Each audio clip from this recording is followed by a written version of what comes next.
Right, we're cutting across live to Nagpur right now, where RSS Chief Mohan Bhagwat is speaking at the Vijayadashmi event.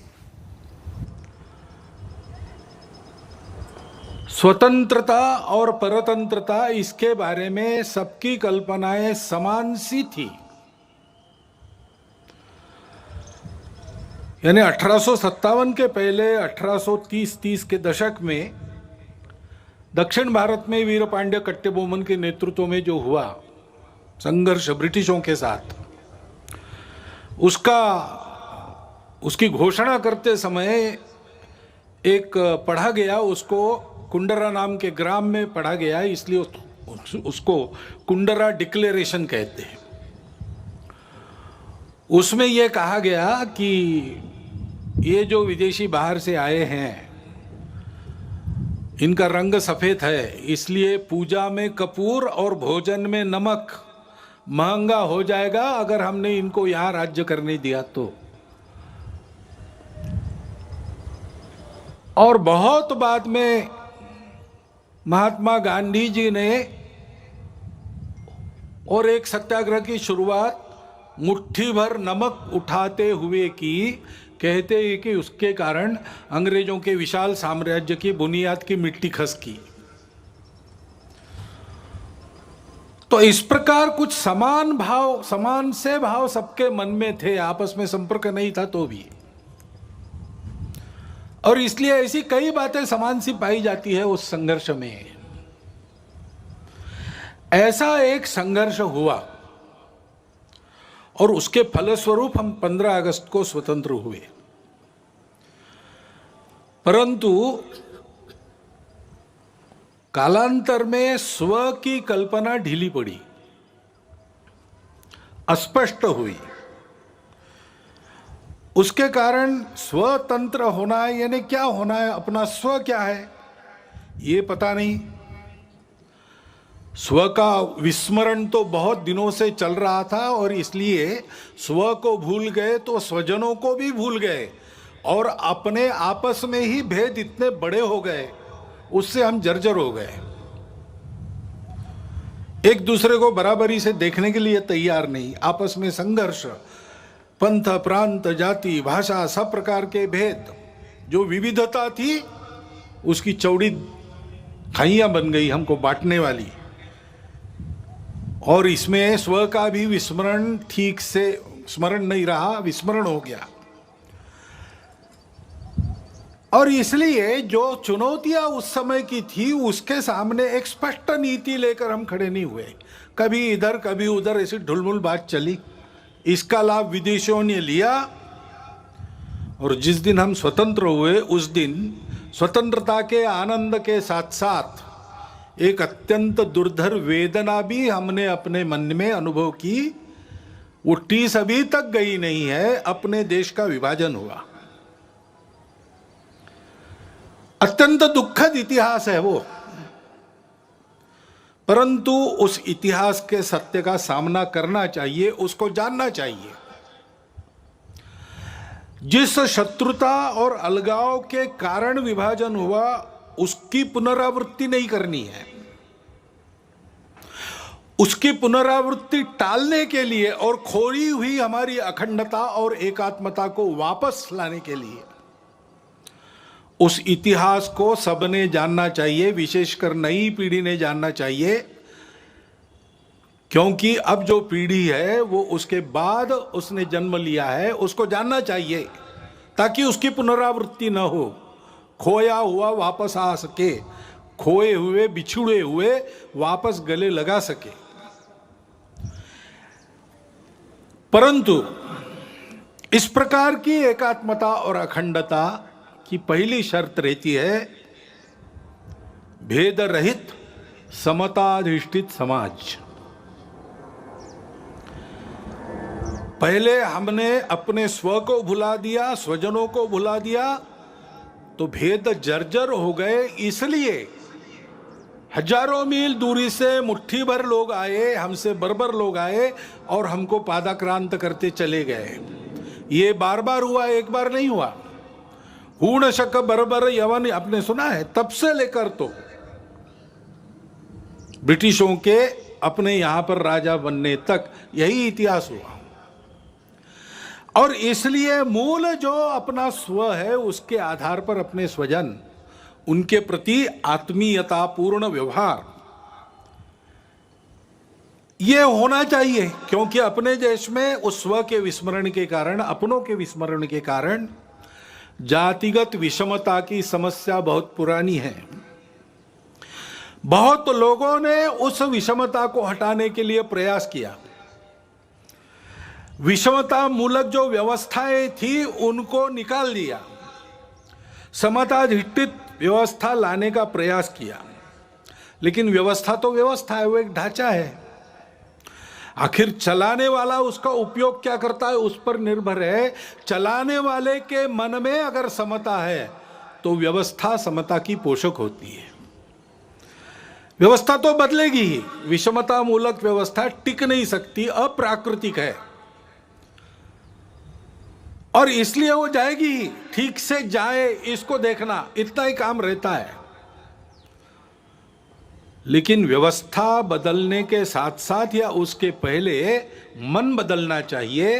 भेद की भावना मन में रहती है, मन से वचन कर्म और वाणी में प्रकट होती है, और विचार में प्रकट होती है, व्यवस्था में प्रकट होती है। और इसलिए उस व्यवस्था के साथ साथ इस मन को बदलने का प्रयास होना चाहिए। संघ के स्वयंसेवक सब प्रकार के प्रयास करते हैं। बुद्धि से वाणी निकलती है, विचार से आदमी बोलता है, तो उस विचार में समाज के भेद बढ़ाने वाली भाषा नहीं चाहिए, समाज को जोड़ने वाली भाषा चाहिए। उतार चढ़ाव आते रहते, उल्टे सीधे प्रसंग होते रहते हैं।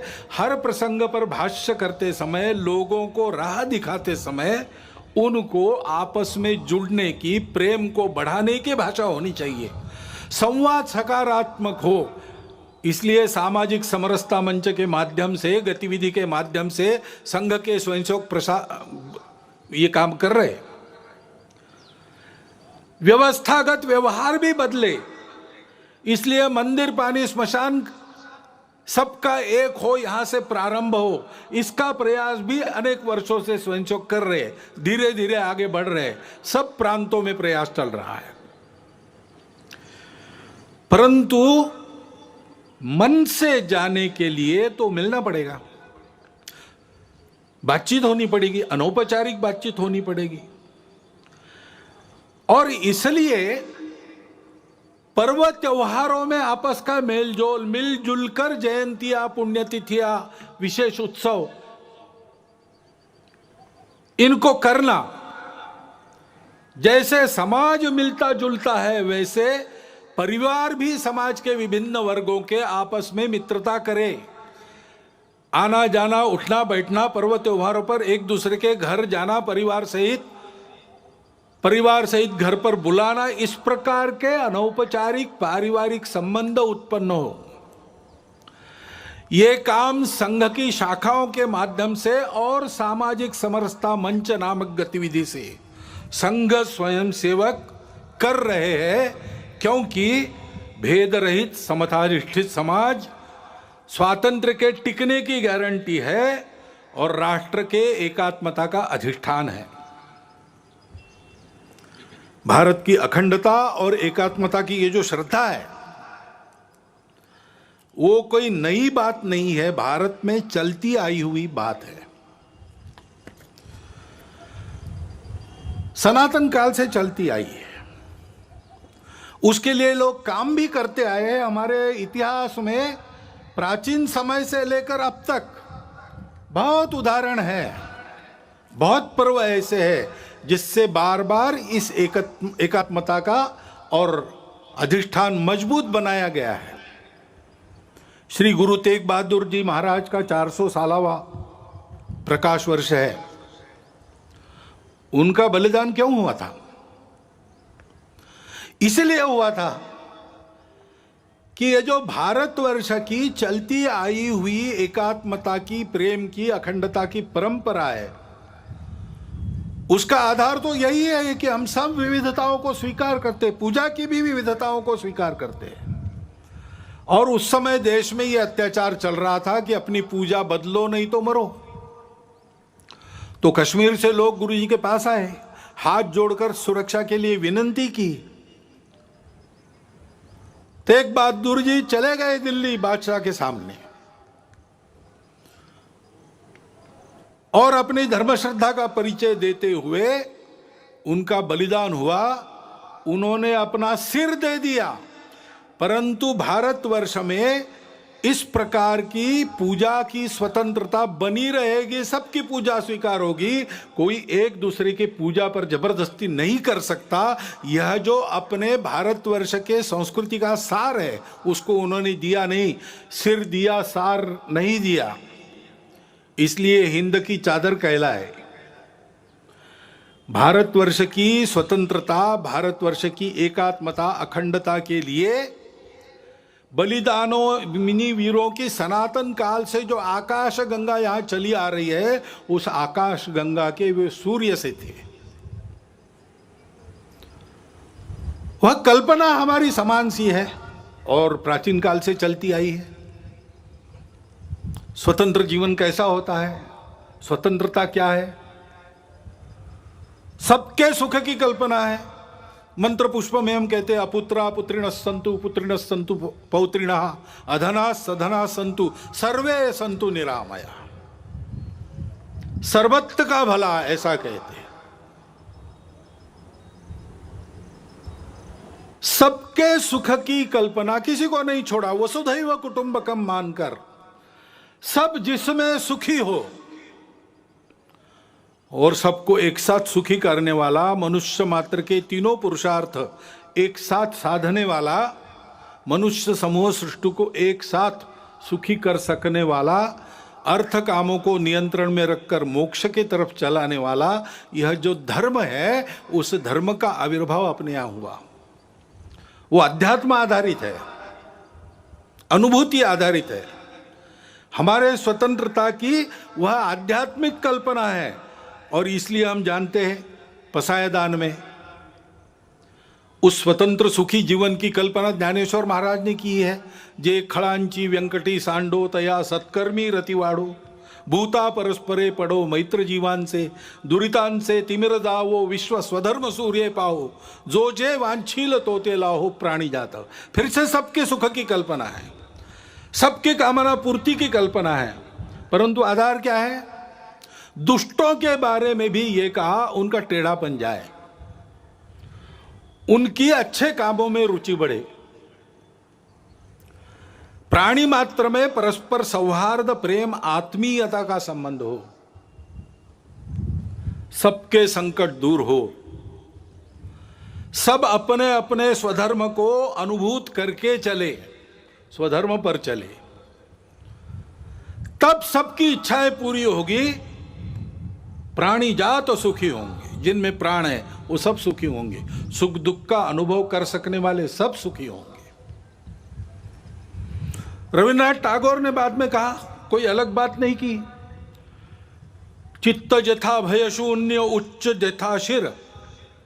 जहां चित्त भय से शून्य हो, जहां हम गर्व से माथा ऊंचा करके चल सके, जहां ज्ञान मुक्त हो, जहां दिन रात विशाल वसुधा के खंडों में विभाजित कर छोटे और छोटे आंगन न बनाए जाते हों, संपूर्ण मानवता की एकता की कल्पना, जहां हर वाक्य हृदय की गहराई से निकलता हो, सत्य पर चलने की कल्पना, हर दिशा में कर्म के अजस्त्र नदी के स्रोत फूटते हो और निरंतर आबादित बहते हो, निरंतर कर्मशीलता, आदि आदि जो पूरी कविता उनकी है वो हमारे स्वतंत्र जीवन की कल्पना देती है और उसके पीछे जो स्व है उसका आधार आध्यात्म है,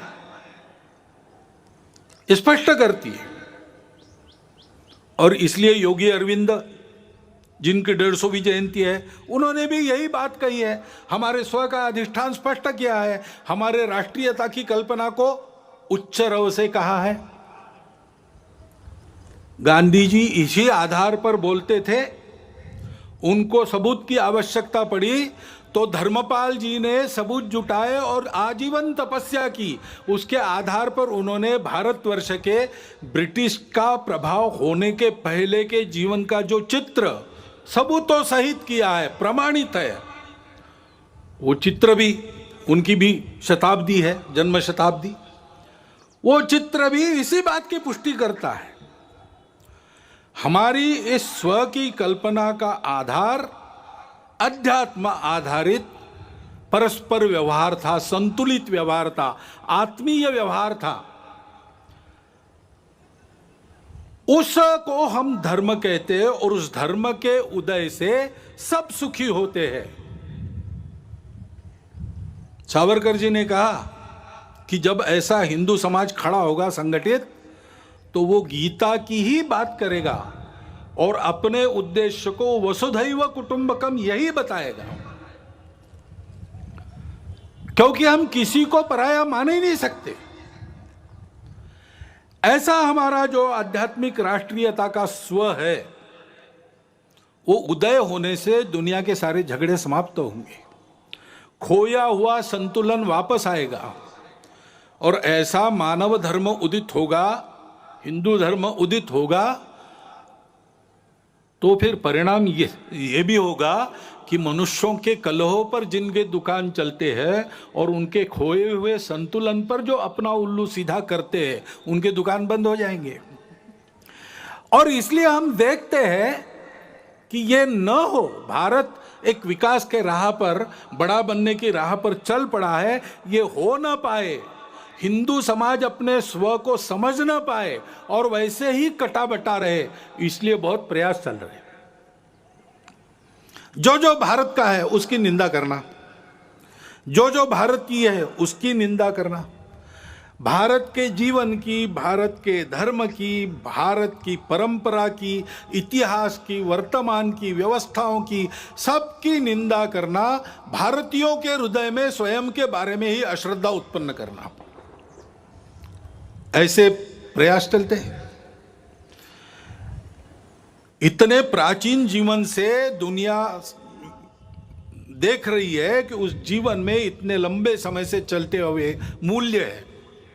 मनुष्य जीवन को स्थिरता देखे, सुख देते, टूटन से बचाते हैं, अधपतन से बचाते हैं, ऐसे मूल्यों से युक्त हमारा जीवन है। उन मूल्यों पर हमला होता है, बोल के भी होता है, निंदा करके भी होता है और विभिन्न माध्यमों से बहुत सूक्ष्म रीति से भी होता है। ऐसा स्थूल और सूक्ष्म एक सांस्कृतिक आक्रमण भी लगातार चल रहा है, इस भय से कि अगर ये सारी बातें भारत में ठीक हो गई तो हम नहीं चल पाएंगे। और गठबंधन भी ऐसे लोगों ने बना लिया है, सम्मिलित प्रयास करते। और भारत में हम देखते हैं कि इसको पहचान कर इसके उपाय में चलना चाहिए, समाज को ठीक दिशा में चलाने के प्रयास करने चाहिए। सब ऐसा नहीं करते। विशेषकर इसके व्यवस्था को चलाने का भारत की जो दायित्वधारी लोग हैं, राज्यों में है, केंद्र में है, सब लोग हैं, लेकिन कभी कभी ऐसा व्यवहार दिखता है,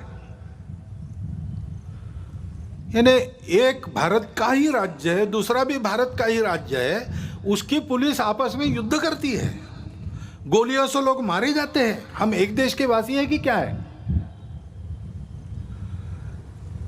अपनी राजनीतिक स्पर्धा के चलते और सरकारों का विरोध खड़ा होता है, पार्टियों का है, चलता है, लेकिन सरकारी व्यवस्था के अंदर व्यवस्था तो एक है, संविधान के तहत बनी है।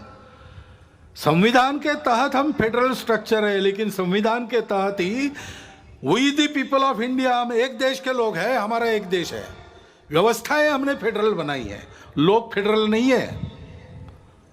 संपूर्ण जन एक राष्ट्र है। लेकिन ऐसा पोषक व्यवहार सत्ता में बैठे लोगों का भी होता हुआ नहीं दिखता। तो समाज को कहां से उद्बोधन मिलेगा, कहां से पथ प्रदर्शक पाथेय मिलेगा? अपने राजनीतिक उल्लुओं को सीधा करने के लिए ऐसे छल कपट चलते हैं उसमें समाज के मन का क्या होता है, समाज में जो भेद है उनको मिटाया जाता है कि उनको और चौड़ा किया जाता है, इसकी परवाह न करते हुए होता है। अब समाज को ही बचना पड़ेगा इन बातों को पहचानते हुए, क्योंकि ये षड्यंत्र चलते हैं असंतोष उत्पन्न करना। निमित्त तो मिलते ही है, इतने बड़े समाज में, इतने लंबे चौड़े देश में छोटा भी निमित्त है, उसको प्रचार के साधनों के आधार पर बहुत बड़ा करके बताना, असंतोष उत्पन्न करना, आपस में विरोध उत्पन्न करना, जाति से जाति को लड़ाना, प्रदेश से प्रदेश को, भाषा से भाषा को लड़ाना, कलह उत्पन्न करना और आतंक का वातावरण उत्पन्न करते हुए इसको शमन करना चाहने वाले शक्तियों को दबाने का प्रयास करना और एक तरह से देश में अराजकता उत्पन्न हो, ऐसा प्रयास करना, ये भी प्रयास चल रहे हैं। और तकनीकी के आधार पर नई नई बातें जो आ रही वो और आग में घी डालने का काम कर रही। नियंत्रण नहीं है उसका, ओटीटी प्लेटफॉर्म्स है, उस पर कैसे कैसे चित्र आते हैं, क्या क्या आता है। अभी तो कोरोना में बालकों के हाथ में भी मोबाइल आ गया और ऑनलाइन तो देख ही रहे, और क्या देखते क्या नहीं इसका कोई नियंत्रण नहीं। और ओटीटी प्लेटफॉर्म पर क्या दिखाना इसका भी कोई नियंत्रण नहीं।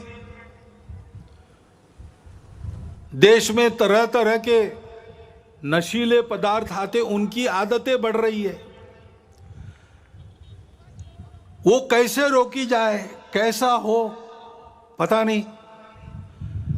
उच्च वर्ग से लेकर तो बिल्कुल आखिरी आदमी तक समाज के जितने भी स्तर है सब में भयंकर व्यसन।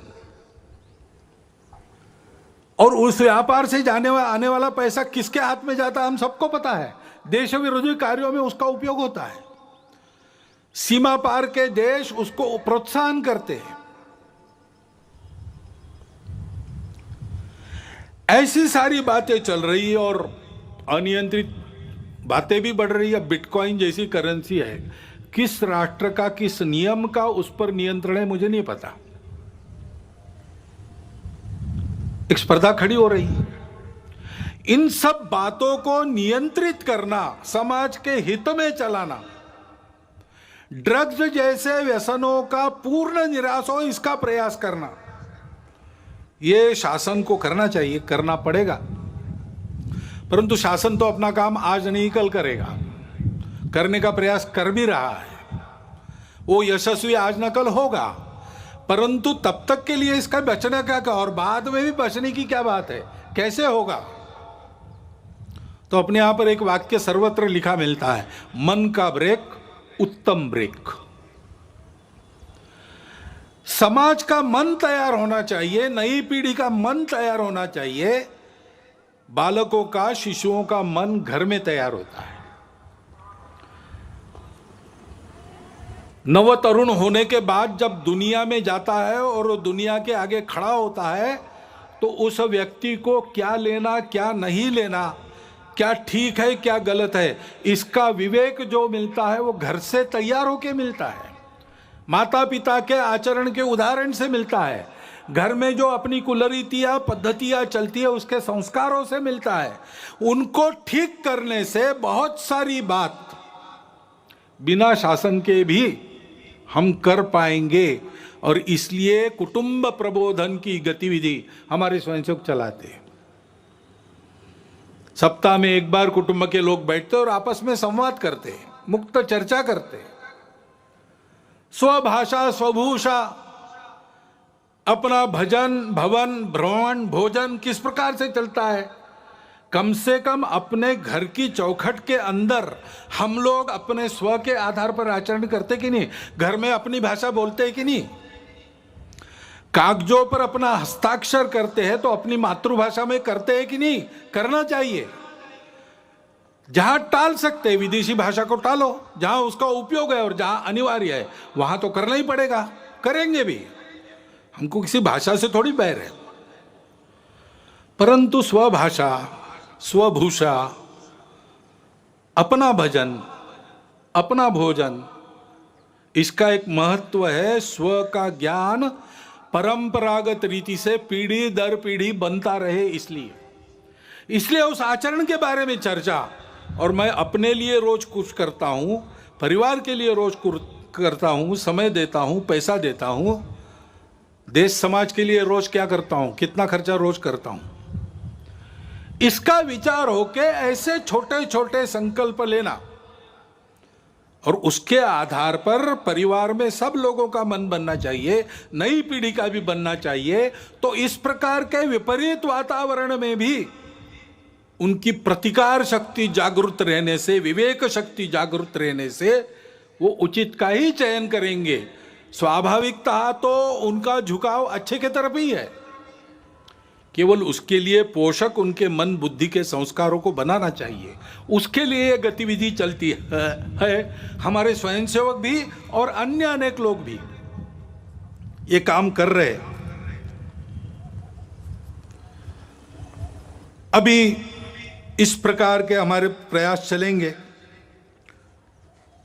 बीच में कोरोना आ गया। कोरोना के पहले लहर का हमने बहुत अच्छा सामना किया, दूसरी लहर ने बहुत ज्यादा नुकसान किया। हम सब समाज में एक दुख का अनुभव कर रहे हैं। नई पीढ़ी के कई होनहार लोग, सक्रिय लोग इस कोरोना ने उठा लिए हम में से, असमय उठा लिए।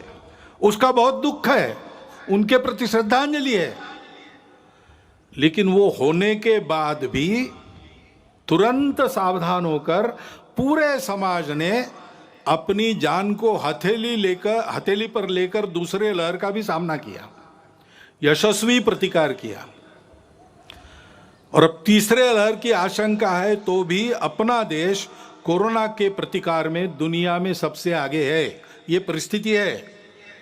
ऐसे कार्यकर्ताओं का अभिनंदन भी है, सारा देश अभिनंदन कर रहा है, हम भी उसमें सहभागी। तीसरे लहर की आशंका है, अब दिन ब दिन और मध्यम पड़ते जा रही है। लगता है कि नहीं आएगी, अथवा आएगी तो बिल्कुल परिणामकारक नहीं होगी। लेकिन किसी अनुमान पर निर्भर नहीं रहना चाहिए, तैयारी पूरी होनी चाहिए। गांव स्तर तक हर गांव में 5-7 कोरोना योद्धाओं की टोली तैयार रहे। इसलिए संघ ने देश भर में प्रशिक्षण का कार्यक्रम लगभग पूरा कर लिया है और उसके आधार पर इस कोरोना से लड़ाई होगी, ठीक से होगी। आएगा नहीं ऐसी आशा करते हैं, लेकिन आएगा तो क्या करना उसकी पूरी तैयारी है और हम इस कोरोना को मात देंगे। उसके नुकसान हुए हैं, 2 साल चला तो आर्थिक क्षेत्र में नुकसान हुआ है, बहुत नुकसान हुआ है, परंतु हमारा समाज उससे दबा नहीं है। आर्थिक क्षेत्र में भी उस नुकसान को पूरा करने का आत्मविश्वास दिखता है, लोग बोलते हैं। और किसी आर्थिक अर्थायाम के क्षेत्र में तो सब पूर्ववत हो गया और आगे बढ़ गया, ऐसा भी वृत्त आता है। स्व के बारे में अपने समाज की प्रवृत्ति निश्चित रूप से बढ़ी है। अभी राम मंदिर का धन संग्रह हमने किया गांव-गांव जाके, तो वहां भी यही अनुभव आया। स्फूर्त रूप से समाज के सभी जाति वर्गों का, सभी भौगोलिक क्षेत्रों से उत्तम सहयोग मिला और एक ही भावना के कारण कि कुछ हमारा हमने वापस लाया है, उसको खड़ा कर रहे हैं। सब लोग राम की पूजा करने वाले लोग नहीं थे, परंतु सबका योगदान है, सबका उत्साह है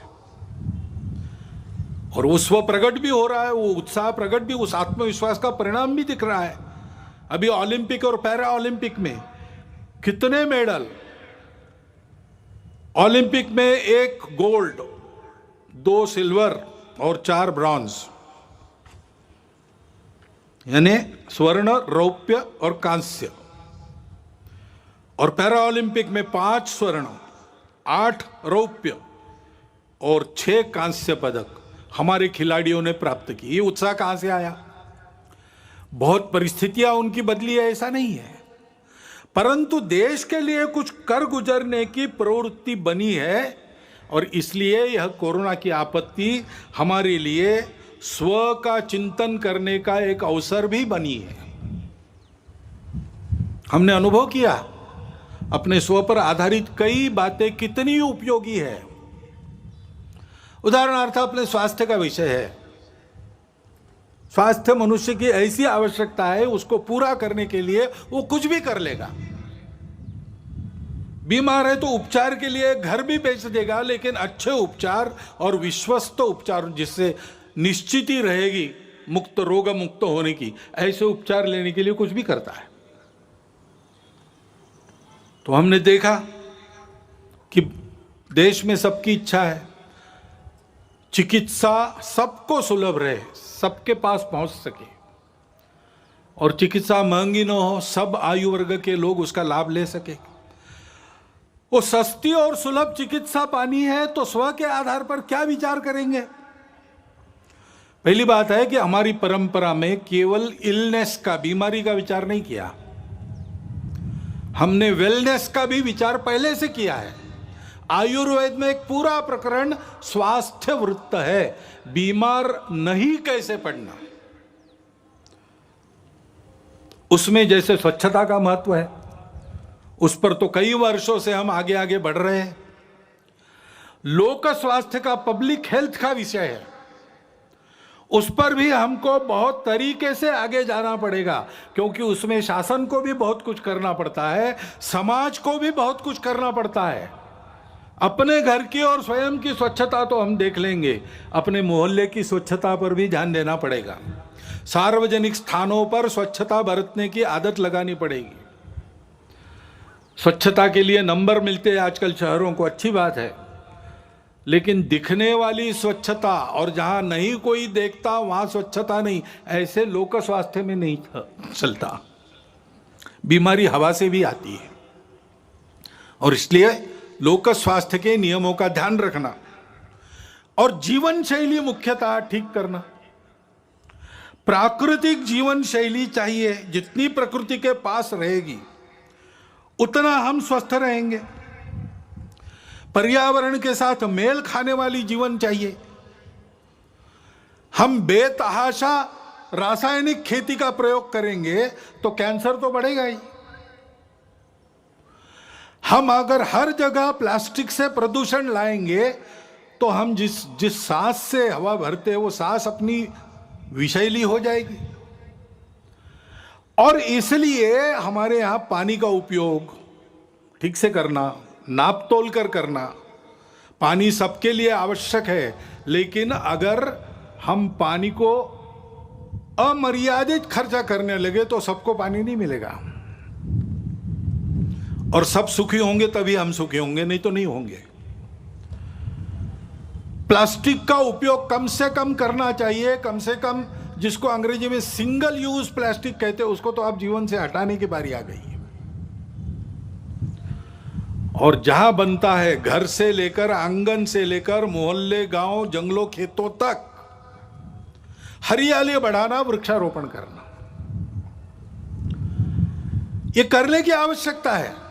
उसके लिए पर्यावरण गतिविधि चलाते हैं स्वयंसेवक। पर्यावरण के क्षेत्र में बहुत लोग काम करते हैं, जल संधारण से लेकर सारी बातों में। पर्यावरण गतिविधि प्रत्येक परिवार में पानी बचाना, प्लास्टिक हटाना और हरियाली बढ़ाना, इन तीन का छोटी छोटी बातों से लेकर सब में आचरण उत्पन्न हो, इसके लिए प्रयास करते हैं। क्योंकि ये ऐसी जो पर्यावरण की शैली है वो स्वास्थ्य को भी ठीक करती है और खर्चा भी बचाती है। कोरोना काल में जितने विवाह हुए कितने सस्ते में हुए।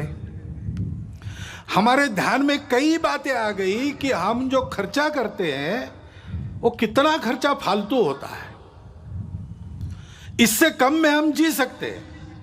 जो मिलता है उसमें अपने घर गृहस्थी को रोटी, कपड़ा, मकान, स्वास्थ्य, शिक्षा, अतिथि सत्कार, ऐसी न्यूनतम आवश्यकताओं को ठीक से पूर्ण कर सकते हैं। अब कोरोना जाएगा, जाने को है, अपनी सुधरी हुई आदत को फिर से नहीं बिगाड़ना, इसका हमको ध्यान देना पड़ेगा। और इसलिए पर्यावरण के साथ स्वास्थ्य को साधते हुए हमको यह भी प्रयास करना पड़ेगा कि सब प्रकार की पैथियों को मान्यता देते हुए अपने अपने पैथी का अहंकार, अभिमान तो रहना चाहिए, गौरव तो रहना चाहिए, अहंकार नहीं होना चाहिए। कुछ बीमारियों को कुछ पैथी में इलाज है, किसी में नहीं है। हर एक चिकित्सा पद्धति का अपना अपना तत्वज्ञान है। मतभेद हो सकते हैं लेकिन विरोध नहीं होना चाहिए। सभी चिकित्सा पद्धतियों का समन्वय करते हुए सबको सुलभ हो सके ऐसी चिकित्सा हम दे सकते, क्योंकि कुछ पद्धतियों में इलाज महंगे हो जाते, उसका इलाज नहीं कुछ पद्धतियों में वही इलाज बहुत सस्ता हो जाता उसी बीमारी का, और गुण भी मिलता है। तो इसलिए सभी पद्धतियों का समन्वय करते हुए कैसे आगे बढ़ेंगे, और सबको एकदम बहुत गंभीर चिकित्साओं का सामना नहीं करना पड़ता। छोटी मोटी रोज की बीमारियां होती है तो प्राथमिक चिकित्सा अपने गांव में ही उपलब्ध रहे, उसमें डॉक्टर वैद्य भी हो, और अंग्रेजी में कहते हैं बेयरफुट डॉक्टर्स, आरोग्य रक्षक, ऐसी भी कोई व्यवस्था बने। थोड़ी अधिक चिकित्सा करनी है तो जिला केंद्र पर सबके लिए उपलब्ध रहे, और बहुत उच्च स्तरीय बहुत गंभीर चिकित्सा अगर आवश्यक है तो एक एक विभाग केंद्र पर, कमिश्नरी के केंद्र पर या बड़े कस्बों में उसकी व्यवस्था उपलब्ध रहे। इस प्रकार का एक तंत्र खड़ा करना पड़ेगा। ऐसा समग्र स्व के आधार पर सोचते हैं तो सबको सुलभ और सस्ती चिकित्सा का प्रबंध अपने देश में हो सकता है। वही बात आर्थिक मामलों की है। हम जानते हैं विश्व में जो प्रचलित अर्थव्यवस्था है उसके कारण कई समस्याएं भी खड़ी है, और समस्याओं का उत्तर उस व्यवस्था के पास नहीं है। सभी देशों में उसका पुनर्विचार चल रहा है। बहुत उत्साह से जिन बातों की उद्घोषणा आर्थिक जगत पहले करता था, आज उसने वो करना बंद कर दिया है, अंतर्मुख होकर विचार कर रहा है। तीसरा रास्ता कौन सा है?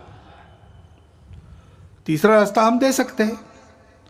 हमारे परंपरागत आर्थिक चिंतन की जो दृष्टि है वो पूर्ण है, अधूरी नहीं है। हमने उस स्व के आधार पर ये चिंतन किया है। एक शाश्वत सत्य हम पहले बताते हैं कि भाई अर्थशास्त्र क्यों है? मनुष्य की कामना पूर्ति के लिए साधन उपलब्ध कराने का शास्त्र, ऐसा वो मानते हैं। हमारे यहाँ थोड़ा आगे गए, हमने कहा कि सुख प्राप्ति का वो है, और एक का सुख हो नहीं सकता, सबका सुख चाहिए। इसलिए जितनी प्रजा है उसके सुख का वो शास्त्र है। जिन्होंने जन्म लिया है वो सब सुख को प्राप्त हो तो सभी सुखी होंगे। और ये सुख कहाँ मिलता है? सुख बाहर नहीं है, सुख अंदर है। और इसलिए अंदर के सुख को प्राप्त करेंगे तो बाहर की वस्तुओं से हम पर्याप्त सुख ले सकते हैं, अपने अंदर ही है वो, लेकिन उसके लिए बाहर की वस्तुएं पर्याप्त हो सकती है। नहीं तो सिद्धांत तो प्रचलित सिद्धांत कहता है means are limited, ends are endless. हमारे यहाँ इस सत्य को मान्य करके कहा है कि ऐसी अवस्था में अगर उपभोग करना है तो संयम आवश्यक है, क्योंकि सुख उसमें नहीं है, वस्तु में, सुख हमारे अंदर है। तो बांटकर खाओ, उस सुख के पीछे बहते मत जाओ, सुख पर तुम्हारा नियंत्रण चाहिए। और इसलिए संयम पूर्ण उपभोग, न्यूनतम आवश्यक जितना है उतना उपभोग, क्योंकि यह सब हमारा नहीं, मेरी अपनी प्रॉपर्टी नहीं है। इस पर मालकियत किसकी है? किसी की नहीं। ईशावास्यमिदं सर्वम, भगवान का बनाया है, भगवान का है। उसने उसका यथोचित उपयोग जिसके लिए रखा है वो लेगा। सबका होने के बाद बचेगा, उसमें मैं अपने को चलाऊंगा। तेन त्यक्तेन भुंजिता। मनुष्य प्राकृतिक और मानव निर्मित धन का स्वामी नहीं है, विश्वस्त है। उसको दो हाथों से कमाना है, लेकिन उसके आधार पर सारी सृष्टि को चलाना है, 1000 हाथों से बांटना है। इस दृष्टि के आधार पर अपने यहां का आर्थिक विचार खड़ा है, वो एकांतिक नहीं है। उसमें मनुष्य को सृष्टि के अंग के नाते देखा गया है। सृष्टि का मालिक नहीं, कॉन्करर नहीं, कॉन्करिंग द नेचर गलत बात है, नर्चरिंग द नेचर। सृष्टि से जितना चाहिए उतना लेना और दाम दुगना वापस करना, गिविंग बैक। इस आधार पर हमारा अर्थ विचार खड़ा है और इसलिए वो एकांगी नहीं है। वो सब जगह परिवार की कल्पना करता है। कृषि श्रेष्ठ है कि उद्योग श्रेष्ठ है कि व्यापार श्रेष्ठ है? अरे भाई, तीनों अपने अपने जगह श्रेष्ठ है, तीनों को मिलकर चलना चाहिए। उद्योग चलेगा मालिक के लिए चलेगा कि मजदूर के लिए? अरे भाई, मालिक मजदूर बीच में जो व्यापारी है वो और ग्राहक, सबको एक परिवार मानकर सबके हित का विचार करके चलेगा। सबको अपना अपना कर्तव्य पूरा करते हुए संयम से बरतना पड़ेगा, तब सबकी कामना पूर्ण होगी। इस प्रकार के आर्थिक विचार के आधार पर आज के देशकाल परिस्थिति में क्या सुसंगत हो सकता है? हमारा प्रदीर्घ जीवन रहा है, उस प्रदीर्घ जीवन में हमने भी पुरुषार्थ किया है और ईस्वी सन 1 से लेकर तो 17वीं सदी तक हम दुनिया के सर्वसमर्थ आर्थिक देश थे। विलियम डैलिरिम्पल वगैरह डाटा दे रहा है। ये अगर वस्तुस्थिति है तो हमारे इतने लंबे आर्थिक अनुभव से हमने जो शाश्वत तत्व निकाले हैं उसके आधार पर हमको चलना पड़ेगा। जमाना बदला है, ऊपर ऊपर का परिवर्तन उतना जरूर करना पड़ेगा। विश्व भी अब 2-4 हजार साल चला है अर्थ पुरुषार्थ में, उसका भी कुछ अनुभव है। वहां से भी जो उपयुक्त है वो लेना पड़ेगा। स्वदेशी को काल सुसंगत बनाना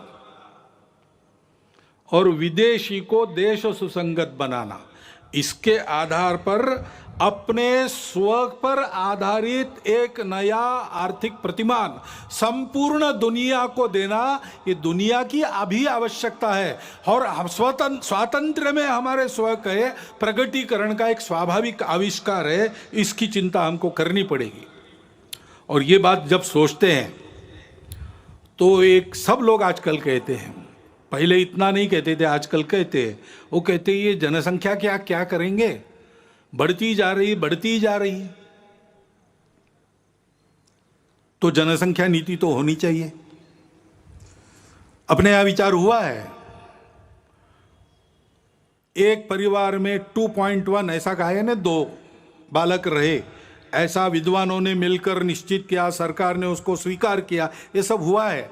लेकिन हमको लगता है कि एक बार फिर विचार कर लेना चाहिए, क्योंकि 2 बातें, सारी बातों का विचार करना। अभी हमारे देश में, हमारा युवाओं का देश है, 56-57% युवा है। 30 साल के बाद ये सब बूढ़े बनेंगे, उनको खिलाने के लिए भी हाथ लगेंगे। कितने हाथ लगेंगे? कितने लोगों को खिला सकेंगे? और उस समय जितने लोगों को खिलाना है उसके लिए काम करने वाले कितने लगेंगे? दोनों बातों का विचार करना पड़ेगा। इतना हम बढ़ेंगे तो पर्यावरण कितना झेल सकता है? हमारी माताएं उस दृष्टि से कितनी सक्षम है, उनको खुद के पैरों पर खड़ा रखने का सामर्थ्य, उनका सशक्तिकरण कितना हुआ है, वो कितनी प्रबुद्ध है, हम उनको कैसा ऐसा बना सकते। एक 50 साल आगे तक का विचार करके एक नीति बनानी चाहिए और उस नीति को सब पर समान रूप से लागू करना चाहिए। क्योंकि जैसे जनसंख्या एक समस्या बन सकती है, वैसे जनसंख्या का असंतुलन भी समस्या बनती है, बन रही है देश में, दुनिया में। हम देख रहे हैं, सब लोग बोल रहे हैं।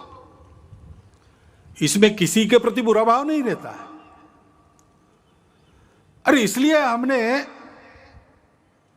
एक 2015 में ही प्रस्ताव पास किया इसके बारे में। उस प्रस्ताव को मैं पढ़ के बताता हूं। जनसंख्या वृद्धि दर में असंतुलन की चुनौती। देश में जनसंख्या नियंत्रण हेतु किए गए विविध उपायों से पिछले दशक में जनसंख्या वृद्धि दर में पर्याप्त कमी आई है, लेकिन इस संबंध में अखिल भारतीय कार्यकारी मंडल का मानना है कि 2011 की जनगणना के पांथिक आधार पर किए गए विश्लेषण से विविध संप्रदायों की जनसंख्या के अनुपात में जो परिवर्तन सामने आया है, उसे देखते हुए जनसंख्या नीति पर पुनर्विचार की आवश्यकता प्रतीत होती है। विविध संप्रदायों के प्रति जनसंख्या वृद्धि दर में भारी अंतर, अनवरत विदेशी घुसपैठ व मतांतरण के कारण देश की समग्र जनसंख्या विशेषकर सीमावर्ती क्षेत्रों की जनसंख्या के अनुपात में बढ़ रहा असंतुलन देश की एकता, अखंडता, सांस्कृतिक पहचान के लिए गंभीर संकट का कारण बन सकता है। विश्व में भारत उन अग्रणी देशों में था जिसने 1952 से ही जनसंख्या नियंत्रण के उपायों की घोषणा की थी, परंतु सन 2000 में जाकर ही वह एक समग्र जनसंख्या नीति का निर्माण और जनसंख्या आयोग का गठन कर सका। इस नीति का उद्देश्य सकल प्रजनन दर की आदर्श स्थिति को 2045 तक प्राप्त कर स्थिर व स्वस्थ जनसंख्या के लक्ष्य को प्राप्त करना था। ऐसी अपेक्षा थी कि अपने राष्ट्रीय संसाधनों और भविष्य की आवश्यकताओं को ध्यान में रखते हुए प्रजनन दर का यह लक्ष्य समाज के सभी वर्गों पर समान रूप से लागू होगा। परंतु 2005-6 का राष्ट्रीय प्रजनन एवं सार्थ सर्वेक्षण सन 2011 की गणना के 0 से 6 आयु वर्ग, 0 से 6 आयु वर्ग के पांथिक आधार पर प्राप्त आंकड़ों से असमान सकल प्रजनन दर एवं बाल जनसंख्या अनुपात का संकेत मिलता है। यह हमारा प्रस्ताव है, तो इसलिए सुझाव हमारे ऐसे और भी लिखा है, पूरा नहीं पढ़ता हूं, लिखित भाषण में उपलब्ध है।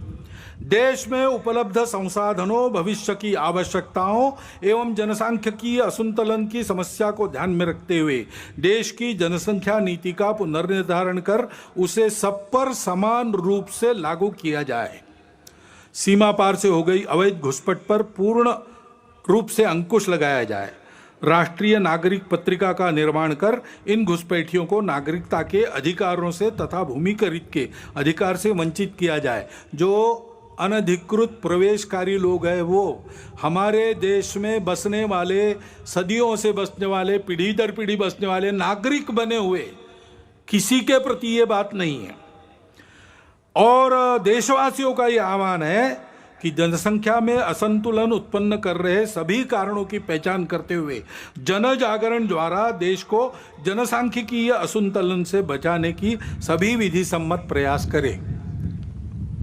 कैरो में एक परिषद हुई थी राष्ट्रों की, उसमें सबके साथ अपने देश का जो अधिकृत संकल्प है, डॉक्टर मनमोहन सिंह उस समय प्रधानमंत्री थे, उस संकल्प के बाहर इसमें कुछ भी नहीं है, सब उसके मर्यादा के अंदर है। क्योंकि कुछ ऐसी परिस्थितियां आती है, अभी जैसे एक अचानक आ गया, वायव्य सीमा के पार तालिबान खड़ा हो गया। अब तालिबान का पूर्व चरित्र क्या है हम सब जानते हैं, और उसकी जो बातें हो रही है वो दो प्रकार की हो रही है। कभी कहता है कि अच्छे रहेंगे, कभी कहता है कि नहीं हम वही है पहले से। तो इसका एक स्पष्ट संकेत है कि हमसे सावधान रहना चाहिए। और तो और उस समय उसका समर्थन करने वाले जब खड़ा हुआ तब रशिया भी था, तुर्कस्तान भी था, चीन और पाकिस्तान तो आज भी है।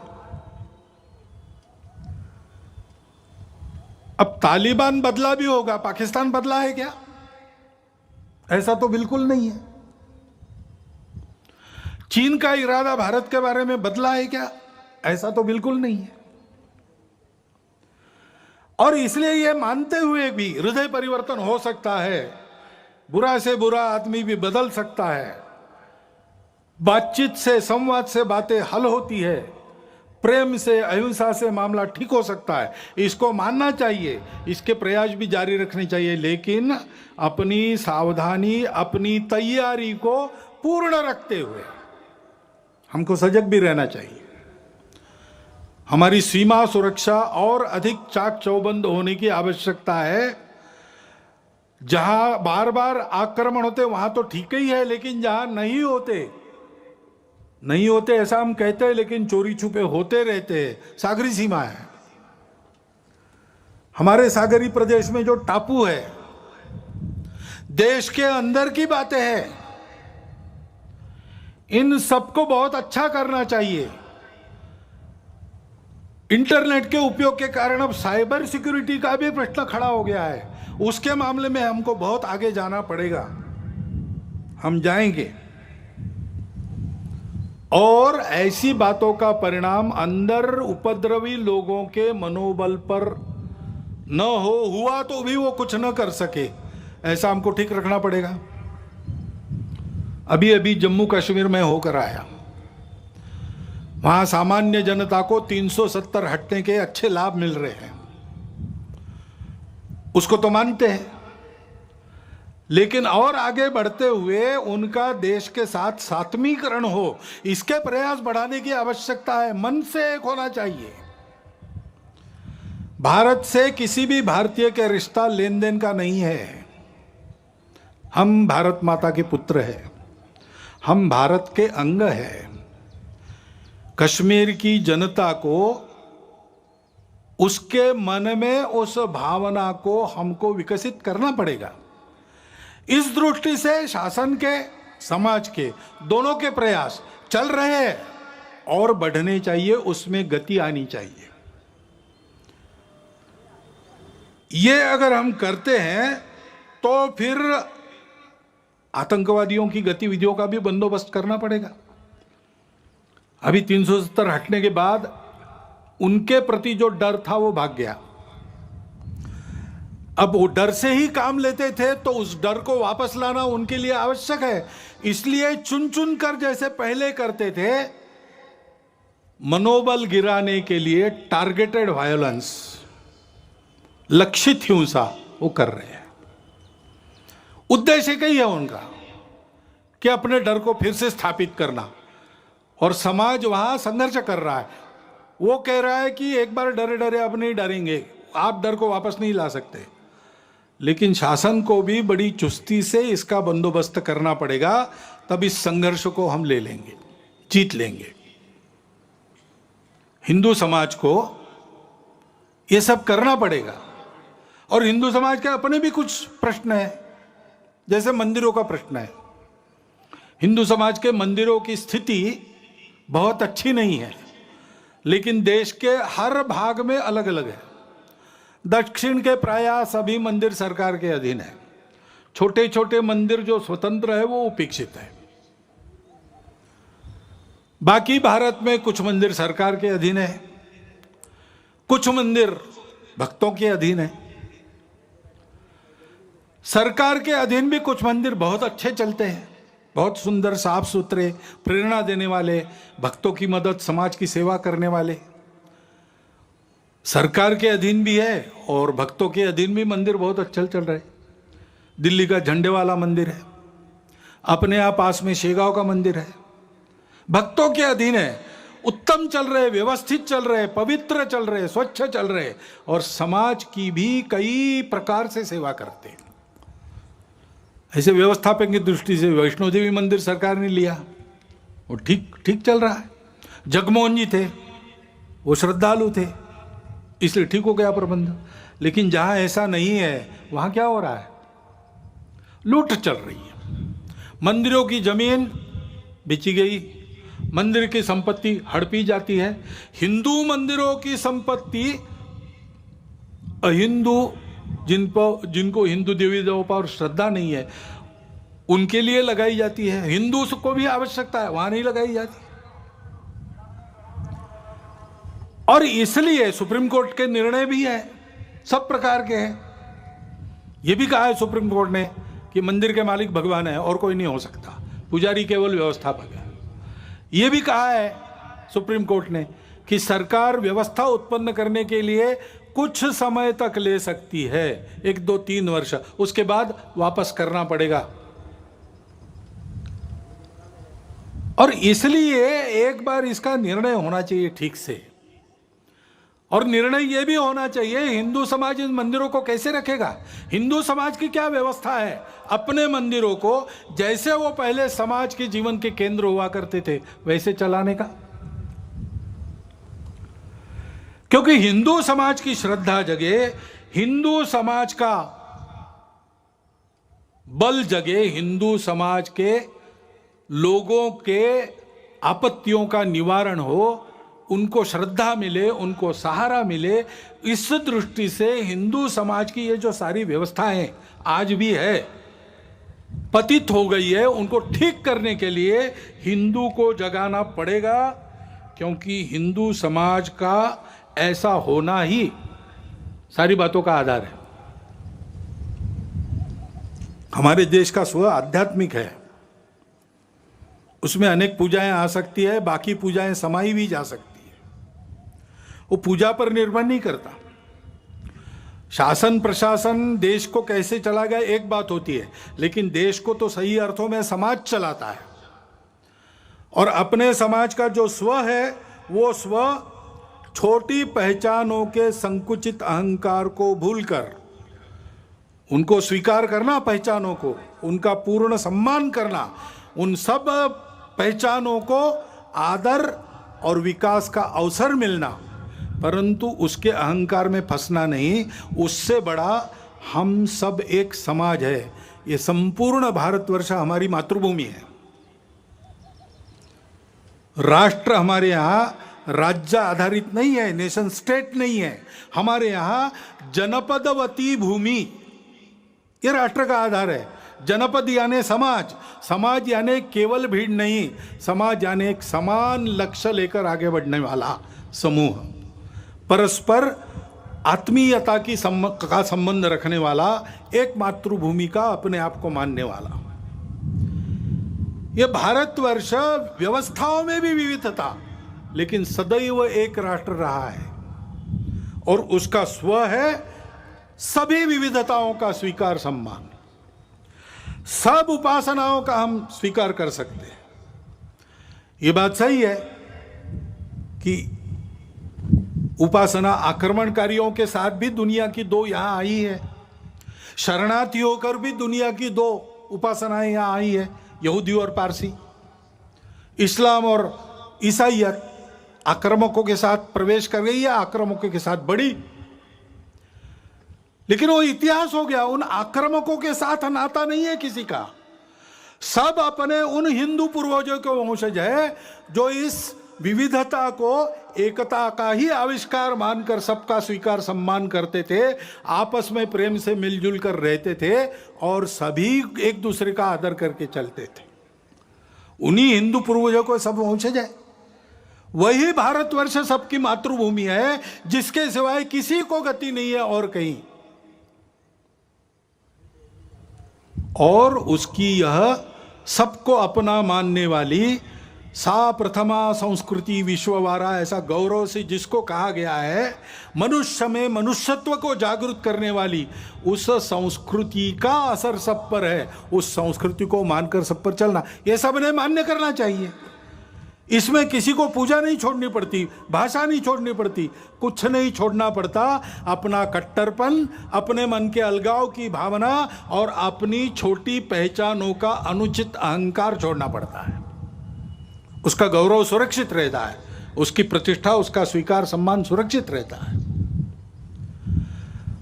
राष्ट्रवासियों के लिए इस आह्वान का स्वीकार करके ही भारत की एकात्मता, अखंडता वापस आएगी। यही इमोशनल इंटीग्रेशन कहा गया है, जिसका आह्वान अपने संविधान ने किया है। इसके लिए सबने प्रयास करना चाहिए, ऐसा दिग्दर्शन किया है। और यह सारा तब समझेंगे लोग जब हिंदू समाज ऐसा होकर दिखेगा। हम अपने छोटे छोटे अहंकार भूलकर सबको अपनाने की नियत रखें। हमारी संस्कृति तो सबको अपनाती है, हमको डर नहीं लगना चाहिए किसी को अपनाते समय। डर लगता है क्योंकि हम दुर्बल हैं। हमको शक्ति संपन्न होना पड़ेगा। मैं शंकर का वह क्रोधानल कर सकता जगती क्षार क्षार,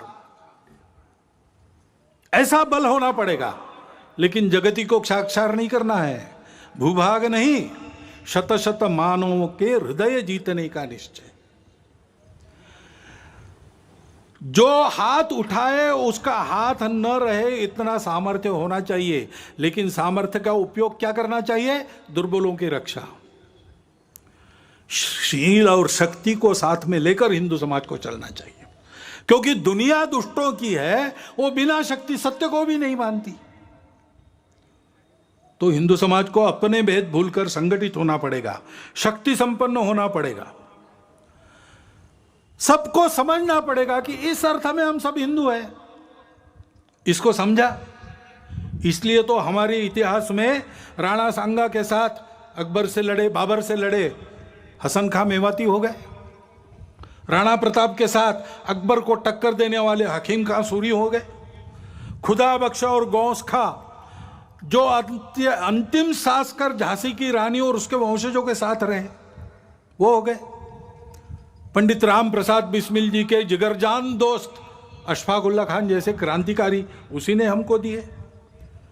बारामुल्ला में कबाइलियों के आक्रमण के आगे देश के एकात्मता को किसी प्रकार से समझौते में न लाते हुए अपना बलिदान करने वाले मकबूल शेरवानी भी उसी के कारण हुए। अपने सेना के वीर जवानों में ब्रिगेडियर उस्मान से लेकर हवालदार अब्दुल हमीद जैसे वीर इसी के कारण हुए। इतिहास है, कभी इस्लाम आक्रामक के नाते आया, उनसे हमारा नाता नहीं है। आज हमको मुसलमान रहना भी है, हम रह सकते हैं, अपना देश उदार है। हमारे आदर्श ऐसे मुसलमान होंगे जो देश के प्रति न्यौछावर हो गए, हमारा जीवन वैसा बनना चाहिए। हिंदू समाज अपने आप को संगठित शक्ति संपन्न बनाकर इस अपनत्व की भाषा से लोगों को समझाता है तो अपने देश में लोग समझ जाएंगे कि आतंक, कट्टरता, द्वेष और स्वार्थ के समय में दुनिया में कोई नहीं है जो इससे तारेगा। केवल वह हिंदू समाज है वो जो सबको स्वीकार करता है और वो शक्ति संपन्न है, वो इस दायित्व का निर्वाह कर सकता है। यह भारतीय संस्कृति सबको दे सकता है, उसमें वह बल खड़ा हो गया है। इस बल को खड़ा करना अपना काम है। इतिहास की घटनाओं को विद्वेष के लिए नहीं स्मरण करना है, उससे सबक लेकर यह न बढ़े विद्वेष, इसके लिए सुनना है।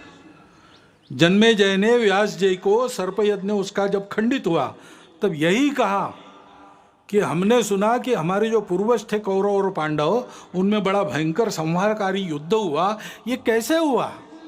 ये आपस में शत्रुता क्यों बढ़ी? दोनों तो भाई भाई थे और दोनों तरफ अच्छे अच्छे लोग थे, कर्तृत्व संपन्न लोग थे।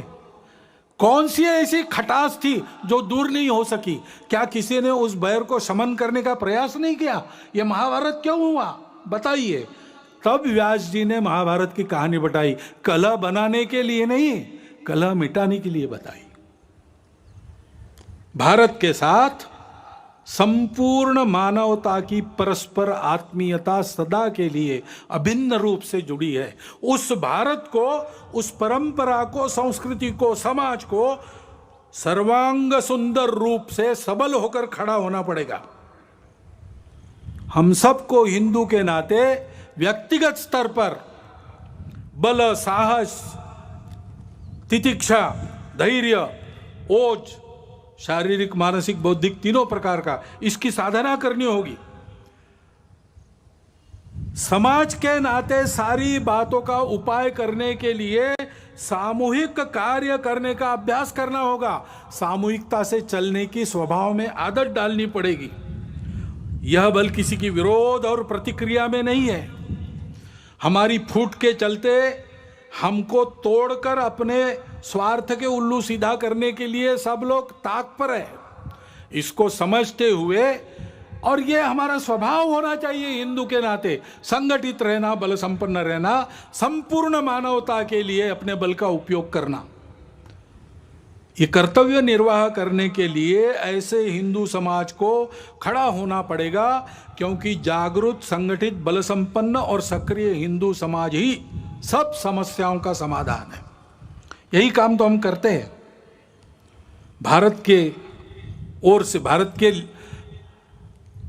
की जो प्रगति है उससे विकास की अपेक्षा भारतीयों की जैसी भारत से है, वैसे संपूर्ण विश्व की अपेक्षा है एक नई राह दिखाने की। उसके लिए भारत को तैयार करना, अपनी विविधता को अपनी एकता का श्रृंगार बनाकर बल के साथ सब प्रकार के जीवन का उत्तम उदाहरण बनकर दुनिया में खड़ा, संपूर्ण देश को प्रेम से पुकारता ललकारता हुआ अपनी छत्र छाया में अधिक अच्छे मनुष्य बनकर सृष्टि के साथ कल्याण की राह पर अग्रसर करने वाला विश्व गुरु भारत हमको खड़ा करना है। संघ के स्वयंसेवकों की अपेक्षा इसके लिए है और आप सब समाज के लोगों का योगदान भी उसमें संघ चाहता है। इस यज्ञ में आपकी भी सबकी संविदा पड़े, सारा समाज इसके लिए अग्रसर हो तो भारत का भाग्य बदल जाएगा। वो भाग्य बदलना है, वो भारत की आवश्यकता है, वो समय की, विश्व की आवश्यकता है। और इसलिए भ्रांति जनमन की हटाते, क्रांति का संगीत गाते, एक के दशलक्ष होकर कोटियों को है बुलाते। इस पद्धति से हमको आगे बढ़ना है, क्योंकि तुष्ट माँ होगी तभी तो विश्व में सम्मान पाकर बढ़ रहे हैं चरण अगणित, बस इसी धुन में निरंतर। भारत माता की जय।